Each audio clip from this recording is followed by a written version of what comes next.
The night was always the hardest. That feeling of being utterly alone, the world outside swallowed by darkness. It's a feeling many of us know, but for some, that feeling becomes something more, something terrifying.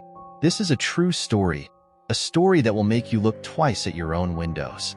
The story takes place in a quiet suburb, in a house much like any other.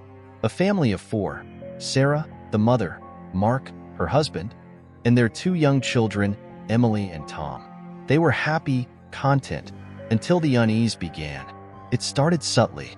Sarah noticed it first, a feeling of being watched. She'd be in the kitchen, preparing dinner, and a prickling sensation would crawl up her spine. She'd glance out the window, nothing, just the dark. But then she started seeing things, fleeting glimpses, a shadow moving in the periphery, a face, just for a second, pressed against the glass.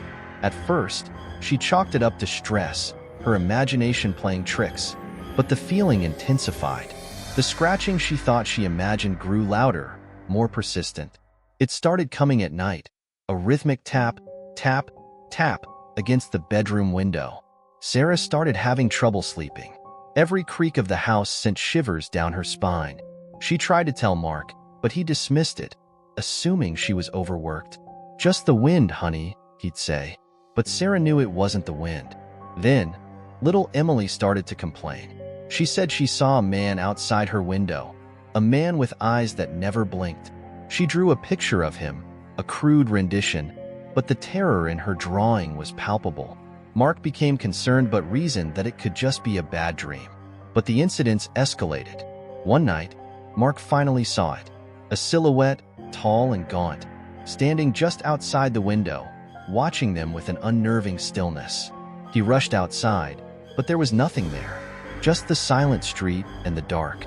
He called the police, but without concrete evidence, they were powerless. They installed security cameras, but nothing showed up. The figure seemed to exist only in the periphery, in the space between the light and shadow. The family lived in a state of constant anxiety. The tapping, the scratching, the feeling of being watched, it never stopped. They boarded up windows and installed extra lights, but still, the feeling persisted. They were trapped in their own home, haunted by the stranger at the window. And here's the scariest part. Even though they eventually moved, they couldn't escape the feeling. They'd find themselves glancing at their windows, even in their new home, always wondering if he was still out there, still watching. This is a true story, and it's a reminder that sometimes the scariest things aren't what you see in the shadows, but what you feel in the silence.